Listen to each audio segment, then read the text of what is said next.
pas si m'entend là. Voilà, je suis responsable d'une petite association qui travaille avec l'Afrique, notamment le Mali, le Burkina Faso, le Sénégal.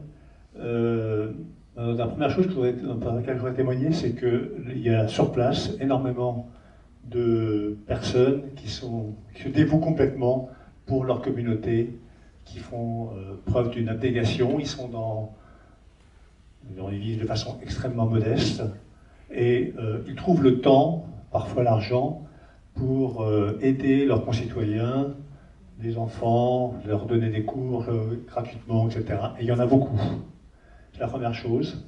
La seconde chose, c'est que on se dit, il y a l'immigration, qu'est-ce qu'il faut faire? Eh bien, moi j'ai fait un tout petit calcul. Hein. Le prix d'un soldat qu'on envoie là-bas, vous pouvez à peu près faire vivre, éduquer un enfant, environ 200 à 300 enfants pendant une année. Une année d'un soldat qu'on envoie là-bas, c'est 200 à 300 enfants qui ont une éducation et qui mangent à peu près à leur faim. Voilà. Et puis la troisième chose que je voulais dire, c'est que aujourd'hui, on est en train de piller les faibles ressources intellectuelles qu'il y a là-bas. Nos hôpitaux fonctionnent avec les médecins, notamment tunisiens par exemple, parce qu'ils sont francophones, c'est plus facile. Mais c'est vrai, par exemple, au Ghana, on trouve davantage de médecins dans l'État de New York que dans tout le Ghana, parce qu'ils parlent anglais. Hein. En France, en Tunisie, on forme moins de médecins qu'il y en a qui partent vers la France, uniquement vers la France. Je ne parle pas de la Belgique ou le Canada, où vous pouvez aller également. Hein. Et il y a d'autres pays, bien évidemment, comme le Maroc, qui pourvoient également. Voilà, donc c'est un pillage et une mauvaise gestion de ce qu'on pourrait faire. Voilà. Merci.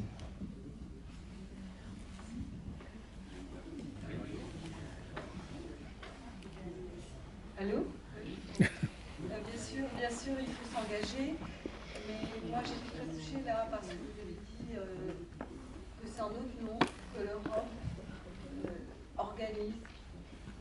organise cet arrêt, cette brutalité.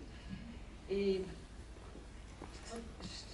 qu'est-ce qu'on pourrait faire pour marquer le coup par rapport à ça? Parce que comme c'est un autre nom, est-ce qu'on pourrait pas, comme certains écologistes ont attaqué l'Europe au gouvernement français pour non-action, est-ce qu'il n'y aurait pas quand même aussi une action juridique à intenter, à lancer vis-à-vis de l'Europe? Peut-être que ça existe, hein. Alors, déjà, je répondrais que l'année prochaine, il y a des élections européennes.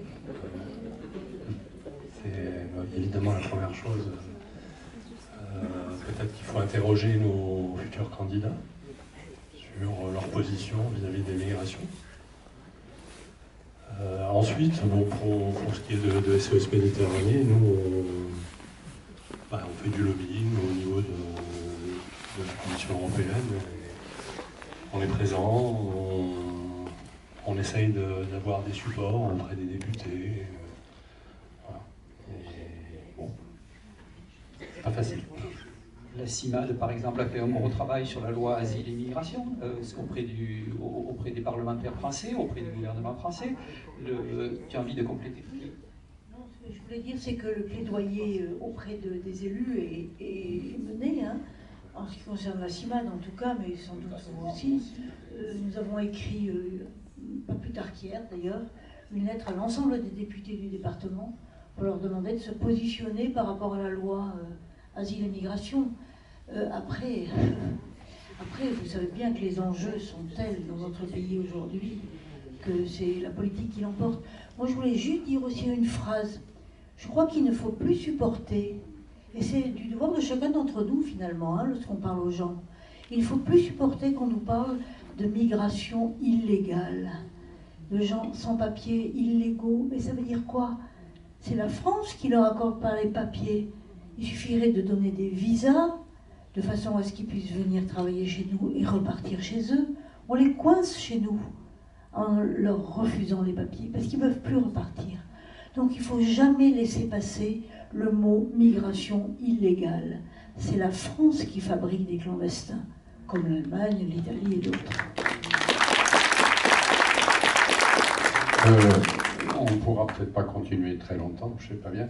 Je voulais vous dire que le collectif Agir est présent dans le hall et que 3 bénévoles du collectif ont écrit un livre qui raconte un petit peu, qui explique un petit peu toute cette situation et tout ce qui se passe dans l'accueil et tout ce qui se passe et la façon dont le collectif fonctionne. Ça se passe à Aix-en-Provence, ça vaut le coup. Voilà, ça se passe dans le hall. Je voudrais faire remarquer qu'un des problèmes qu'il y a quand on écoute la radio, télévision, choses comme ça, on nous a dit il y a quelques jours, 80% des Français attendent une loi plus dure contre les migrants, et alors c'est évident. Effectivement, lorsqu'il y a le battage qui est fait pour dire que les migrants c'est le vrai problème de la France, pour expliquer tout ce qui est bloqué parce qu'il y aurait les migrants, parce qu'ils nous ruineraient, parce qu'ils prennent notre travail, etc., on peut comprendre qu'à l'arrivée, la majorité de la population se dit « Ouh là là, mais alors c'est épouvantable ». Et je pense que le travail à faire auprès de la population pour contrer cette vague de renseignements qui sont vraiment extrêmement faux et tordus, si on peut dire, on tord les chiffres y compris, pour expliquer aux Français qu'il ne faut surtout pas qu'il y ait de migration, je pense qu'il y a un travail de fond à faire là-dessus. Et qui empêcherait, parce que les politiques, ils vous disent, enfin ils vous disent pas, mais on le sait, je veux être élu, et vu tout ce qu'on dit sur les migrants, et vu donc ce que pensent les Français des migrants, il faut que je tape encore plus dessus. Donc on est dans un cercle vicieux complet, et alors que la migration n'est pas le problème du monde actuel. Entre autres. Et la répartition inégale des richesses et le pillage de certains pays, etc. Enfin, je veux dire, les problèmes ne manquent pas qui justifient des migrations. Et aussi, je voudrais avoir votre avis concernant, après donc ce péri-voyage, l'accueil notamment des mineurs non accompagnés, parce que on est au courant qu'il y a des politiques et des discours politiques notamment qui fustigent le fait que ces mineurs aux alentours de la majorité soit prônent des stratégies de minorisation ou alors ils veulent se faire également passer pour des majeurs pour avoir les privilèges en fonction. Mais donc les procédures sont très longues pour ces mineurs notamment, avant qu'ils soient reconnus. Et du coup, le rôle des associations est essentiel dans toute cette période, d'ailleurs, parce que les recours sont énormes. Et du coup, je voulais, vous, évidemment, savoir votre positionnement, notamment le collectif Agir ou encore la CIMAD, par rapport à ces politiques-là qui doivent évoluer, parce que c'est pas soutenable d'attendre 2 à 3 ans de se faire reconnaître comme étant mineur et encore de devoir prouver en racontant son voyage et le fait de qui ils sont, leur identité. C'est un très gros problème. Je ne suis pas sûr que le collectif Agir soit le mieux placé pour répondre. C'est un problème terrible. Hein. Puis il y a de moins en moins de mineurs non accompagnés accueillis, enfin pas accueillis, mis à l'abri. Il y en a de plus en plus à l'abri. Alors, le collectif Agir accueille des majeurs et accueille des familles. Alors, les mineurs qui sont dans le collectif, qui sont assez nombreux, hein, qui sont plutôt petits pour la plupart, et voire qui naissent quand les mamans sont dans le collectif. Donc, nous, quand nous recevons des mineurs, nous les renvoyons dans des structures ou les adresses qu'on a à Marseille, ou voire on les accompagne à la police qui doit les emmener normalement. Voilà, c'est dramatique. C'est pas nous qui sommes les mieux placés pour répondre, je pense. L'ADAP, dans les Bouches-du-Rhône, s'occupe beaucoup des mineurs non accompagnés, mais en désespoir, disons. C'est-à-dire qu'ils voient bien tout, qu'ils n'ont pas de moyens, et qu'ils sont souvent pas à la rue. On les met dans des hôtels seuls, isolés, alors qu'il n'y a aucun encadrement. Le problème des mineurs non accompagnés, c'est essentiellement, et c'est lié à ce que vous avez dit, disons entre 16 et 18 ans. C'est-à-dire lorsque l'État français dit « Oh non, non, c'est sûrement un majeur ». Alors non seulement ça va durer, mais ça va durer jusqu'au moment où il sera vraiment majeur. Comme ça, on pourra le virer. Et c'est terrible parce que c'est une déstructuration de ces jeunes. Hein. Et moi, je sais pas mal ce que fait l'ADAP, parce que je les connais, mais elle dit elle-même que d'abord qu'elle ne les a pas tous loin de là, qu'elle essaye, mais elle fait dans la rue. Je ne parle pas de ceux qui seraient confiés complètement, c'est des peanuts. Et après, le département prétend qu'il y a du vrai, mais enfin, qu'il n'a pas d'argent, hein, et donc qu'il ne faut pas les prendre. Là aussi, il y a un non-respect du droit fondamental, c'est-à-dire qui passe avant, ce non-respect passe avant d'autres considérations. Il y a une chose dont on n'a pas parlé, c'est les murs. C'est les murs ou les clôtures. Bon, ça ne marche pas. Et il y a une autre chose dont on n'a pas parlé non plus, c'est les migrations pour des raisons climatiques. Et là, on n'est pas sorti de l'auberge.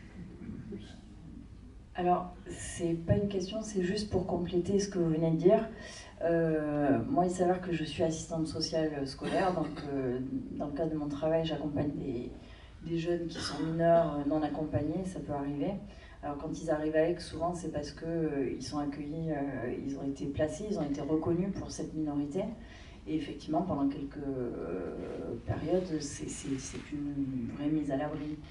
Le problème, c'est pour les mineurs qui, malheureusement, passent au travers du filtre de la DAP 13, qui est l'association mandatée par le conseil départemental, pour déterminer la minorité ou pas de ces jeunes. Le problème de cette détermination de minorité, elle est extrêmement aléatoire.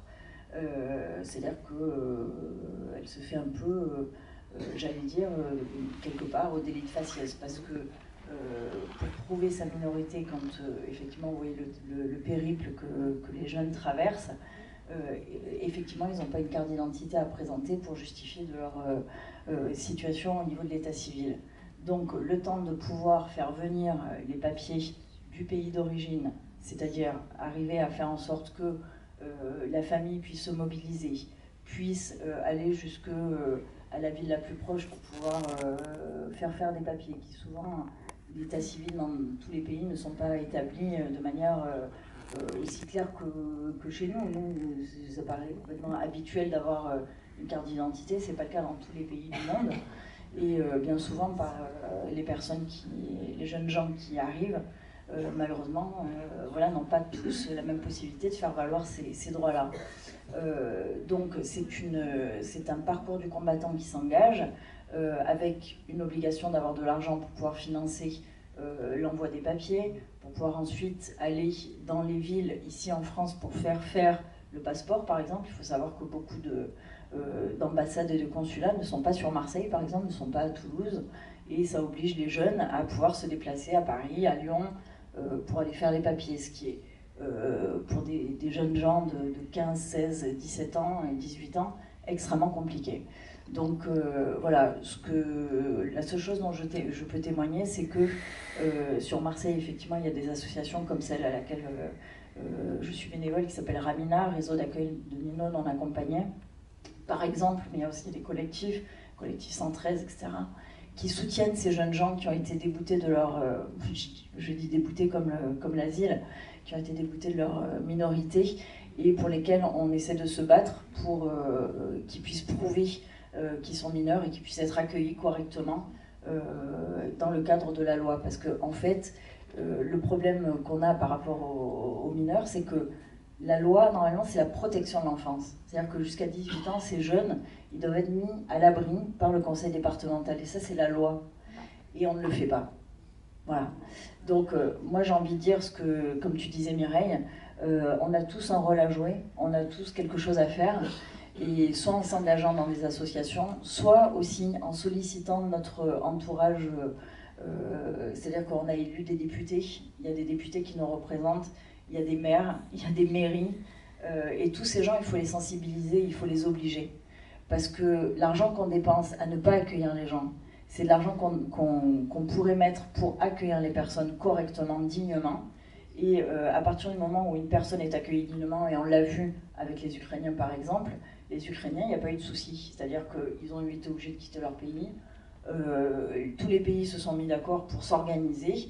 Et finalement, chacun a trouvé sa place et libre à chacun de faire de sa vie, de la construire.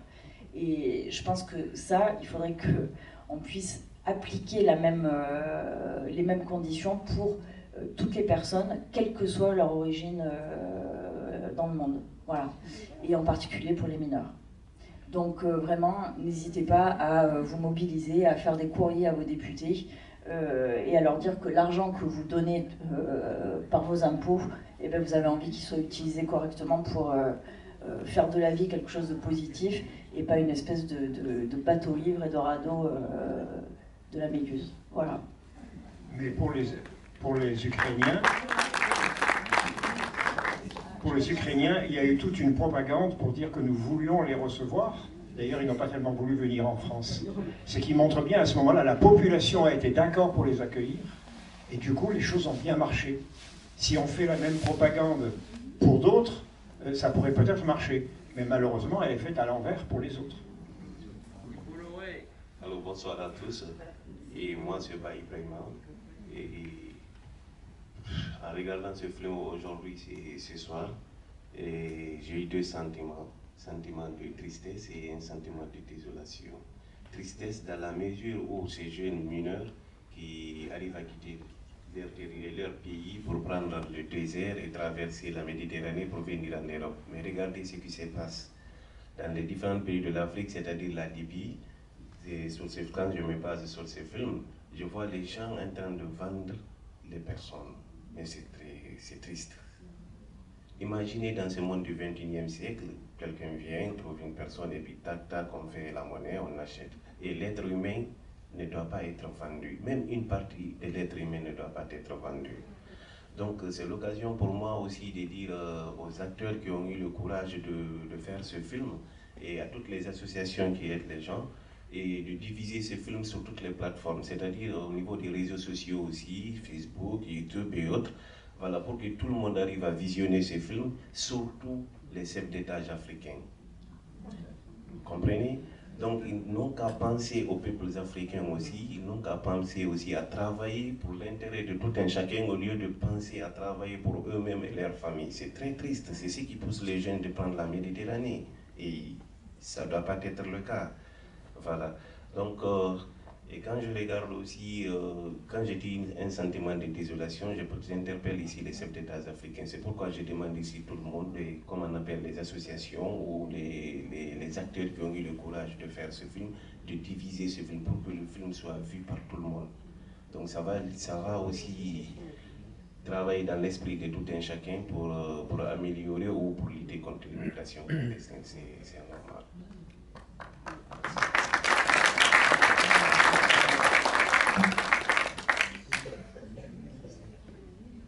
Il y a un travail très important à faire au-delà de la diffusion de certaines œuvres d'art qui peuvent avoir effectivement un impact, mais dont on ne peut quand même pas attendre qu'à elles seules elles permettent de modifier des tendances fortes dans nos sociétés.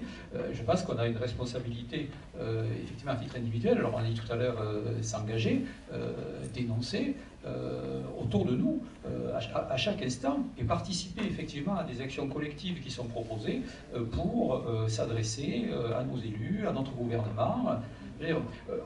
On fantasme tellement sur ce problème que serait la migration aujourd'hui dans notre pays, qu'on a quand même un ministre de l'Intérieur qui assume complètement en disant que ce n'est pas la Cour européenne des droits de l'homme qui doit dicter à la France sa politique migratoire, et qui prend une décision pour expulser un Ouzbek le 14 novembre contre une décision de la Cour européenne des droits de l'homme. La veille du jour où cette personne devait passer en appel, elle a été expulsée en Ouzbékistan. Et depuis, elle est là-bas, arrêtée, et on ne sait pas ce qu'elle est devenue. Donc, on a aujourd'hui en France un ministre de l'Intérieur qui, pour des raisons clairement politiciennes, est capable de tenir des propos qui sont complètement contraires à l'état de droit. Ça veut dire qu'on est en train de faire de la migration un problème tel, alors que c'est absolument pas documenté, qu'aucun résultat statistique, aucune étude économique ne peut montrer le début de la preuve de la dangerosité de la migration pour notre pays. On est en train de bafouer notre état de droit dans notre pays à cause de la migration, pour expulser un ouzbek. Voilà. Et un ministre de l'Intérieur de la République est quand même capable de dire que ce n'est pas à la Cour européenne des droits de l'homme de dicter la politique migratoire de la France. Ça veut dire que les traités que nous signons engagent les autres pays, mais pas nous. C'est ça? On veut bien qu'il y ait des traités. La France, elle est tout le temps en train de promouvoir de nouveaux traités. Mais les traités, ils sont pour les autres pays. Nous, on les signe, mais on ne les respecte pas. Et c'est ce qu'on va ensuite reprocher à d'autres pays. Donc nous sommes en train de tomber très bas